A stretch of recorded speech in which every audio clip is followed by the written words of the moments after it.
And welcome back to another episode of the Men's Report, Fantasy Prediction Show, hosted by yours truly, Menace to Fantasy.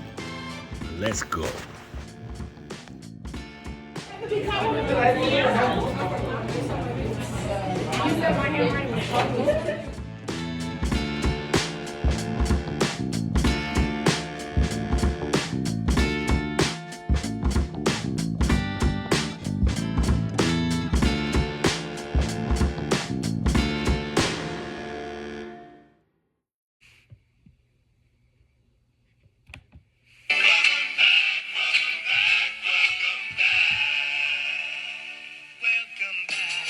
And welcome back to another episode of the Men's Report, Fantasy Prediction Show.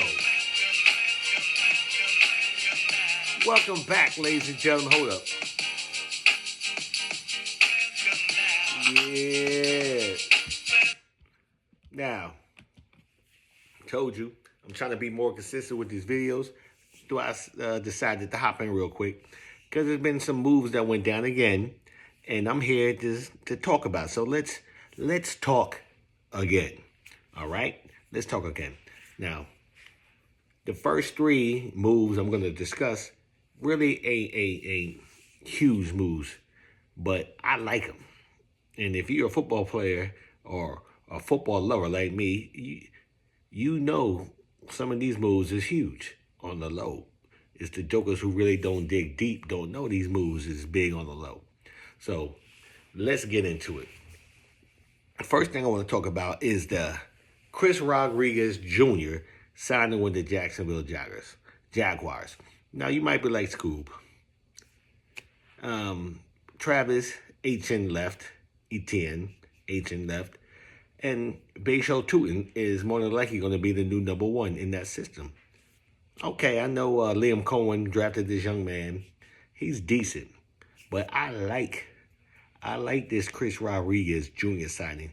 And by the time I'm done with this segment, and you'll see why I like it. Now, why I like the Chris Rodriguez Jr. signing with the Jacksonville Jaguars. All right?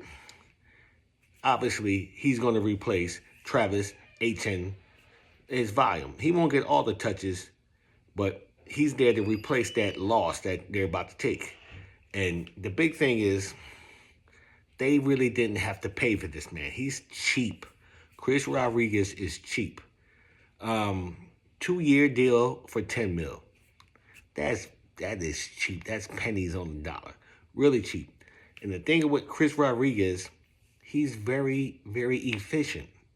So this depth move is smart because it's very efficient move because his running back does a lot with a little. Repeat, Chris Rodriguez does a lot with a little. Okay? When you're getting this good value with this good production, this is a bonus. Last year on the limited touch he's got up there in Washington, he tallied over 500 yards and 6 TDs. Chris Rodriguez Jr., when he's given the opportunity, he makes the most of the opportunity. All right? His style is a physical runner in between the tackles.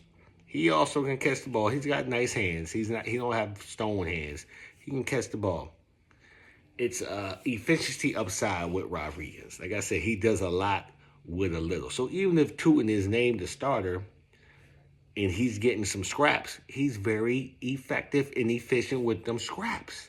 All right? This move is very, very sneaky because Chris Rodriguez is big time after contact. He's one of the run backs. He gets hit, he's not going straight down. He makes enough after contact. After contact, he gets some yards. Now, the reason why I really, really like this, and folks that get bugging Scoob, I think next year in the draft, if he's available late, I would take him over Basho Tootin. Reason being, if you're really into this football shit, like I know a lot of you are in this fantasy football shit, you dig a little bit deeper. The 2 years Chris Rodriguez did his thing at Kentucky Wildcats, that's where he went to school, the University of Kentucky, and he balled out. His offensive coordinator was Liam Cohen. Who is the head coach of the Jacksonville Jaguars? Liam Cohen. Who reached out to Chris Rodriguez Jr.'s agent? Liam Cohen. Who just had a press conference when they signed this man and introduced him, was basically salivating at the jaws. Liam Cohen. So, Chris Rodriguez reunites with his college offensive coordinator, and he boogied. So Liam Cohen knows what he has in Chris Rodriguez. And if Bejo Tootin comes out slow or it's just a straight blade, he is confident Chris Rodriguez can take the RB1 role. Okay? He has confidence in Chris Rodriguez. He knows what he's going to do, and he knows his system. That's why he brought him in on a cheap deal. Now, wrap this up quick because it's a smaller deal, but if you really know fantasy football, you dig deep, you know this is a nice move by the Jacksonville Jaguars. It's a smart roster move, even though he's really not a difference maker, the blazing speed, but Chris Rodriguez Jr., given the opportunity, he is effective and efficient. So big up to Liam Cohen, bringing this boy in. Big up to the Jaguars, bringing him in, saying okay. So let's transition into the next low-level signing.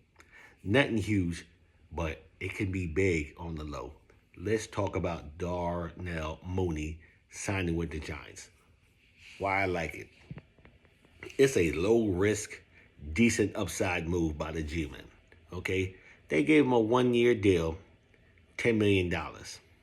The G-Men are not locked in long-term with Darnell Mooney.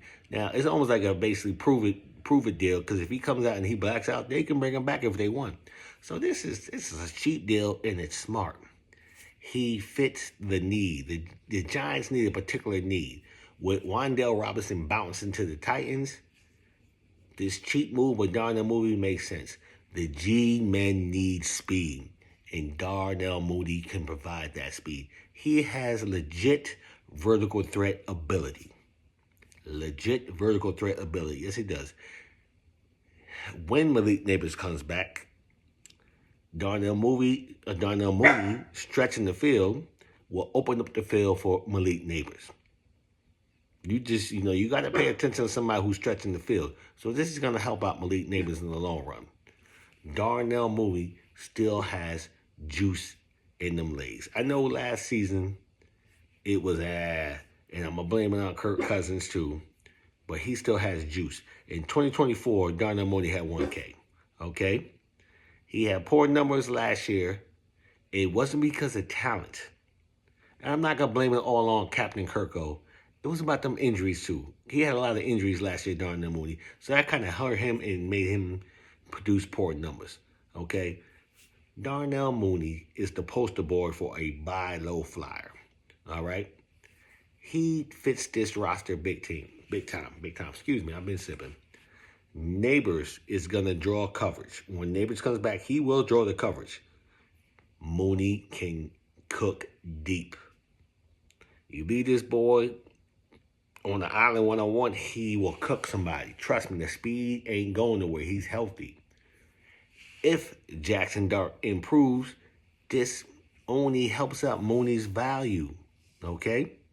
Only helps his value. If Jackson Dart comes back and he's better than he was last year, Mooney's going to eat. And if Darnell Mooney stays healthy, he could be one of the better low-key signings of the offseason. All right? So I like this move by the G-Men. Definitely. He's going to start the season out as the wide receiver 1, but once Neighbors comes back, he'll go back to number 2. So he's really not a wide receiver 1, but he's going to have to play that role till Malik Neighbors comes back. So let's transition over to the next low-key signing.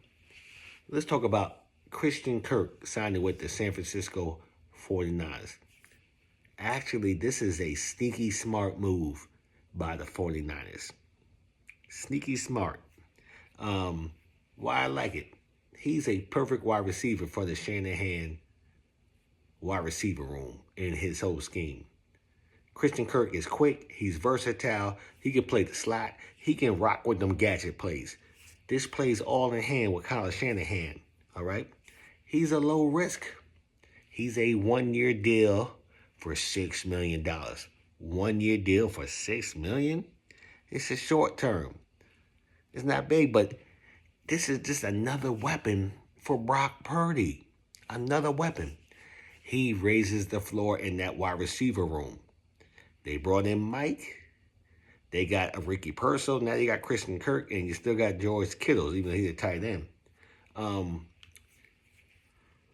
What this really is letting everybody know, and I'm pretty sure Money and Big Black and even the account, y'all know Brandon Ayuk is more than likely, definitely more likely, he's gone with this Christian Kirk signing. He's out of there by Brandon Ayuk.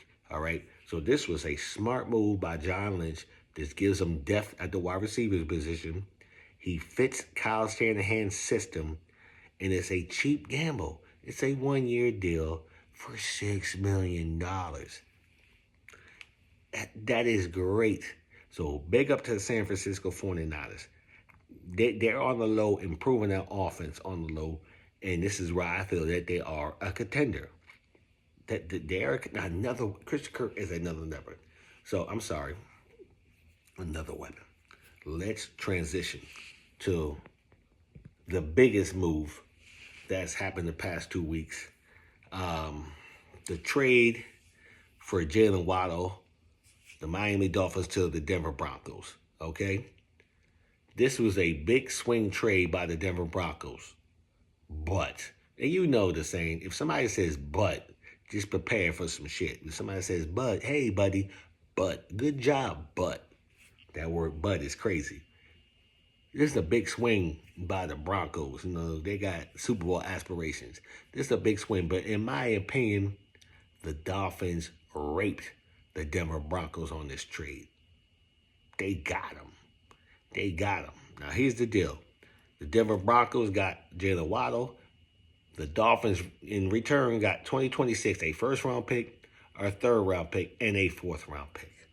Now, why I'm saying that the Dolphins won this and they raped the Denver Broncos, I'm not saying Jalen Waddle's a blade. He's a very talented wide receiver. But we all know the Miami organization is in a official rebuild mode. They could have came and countered battling. Nah, I'm not going to give you a first-round pick. I'll give you a third, fourth, and a seventh. They could have kept the first-round pick. Or they could have been like, okay, I'll give you a first round, but you're not getting a third and a fourth. I'll give you a first round and a seventh round pick. So the Dolphins came up on this with that first round pick, third and fourth. Now, I know I'm one of the biggest GMs that say you don't know what you're going to get out of a draft pick. That's how I go with the dynasty things. It's the fact, though. If the Dolphins draft well with this first, third, and fourth, they can big up their roster immediately. They just got to do some homework and draft the right people. Definitely. Now, in my opinion, Denver needed a playmaker. And they got one. Jalen Waddle is definitely a playmaker. Instantly, he becomes one of the most explosive weapons that the Denver Broncos have. Okay, he's a legit game-breaking wide receiver. He has had multiple 1K wide receiving yard seasons. All right? Jalen Waddle is also a perfect fit for Bo Nix. He's young, just like Bo Nix is young. Jalen Waddle is a wide receiver that is great with the yak ability, yards after catch. He has deep speed, deep breaking speed. I think he can take the roof off the top. And he also can help out Bo Nix and get them easy completions, okay? So, in my opinion, the Denver Broncos immediately get a upgrade in the wide receiver room, okay? And it helps them become a contender again. But the Dolphins won this trade. So big up to the Dolphins. They're in rebuild mode, and they're moving on those big assets. And on the low, I don't know how true it is, I heard they've been shopping Devin Achan, and we'll see if they really pull the trigger on that, because I'll be shocked if they move their running back. But as you see, they've been getting rid of the big people making the big-time money, because they're trying to revamp that whole roster. So, ladies and gentlemen, I just want to hop in real quick, hop in and out. I hope you enjoy your weekend. So let's end this correctly. Ladies and gentlemen, I'm going to try to come in as many weekends out as I can. In and out, nothing long. So, for the people that are watching, thank you for watching. Thank you for liking. Thank you for subscribing. Peace.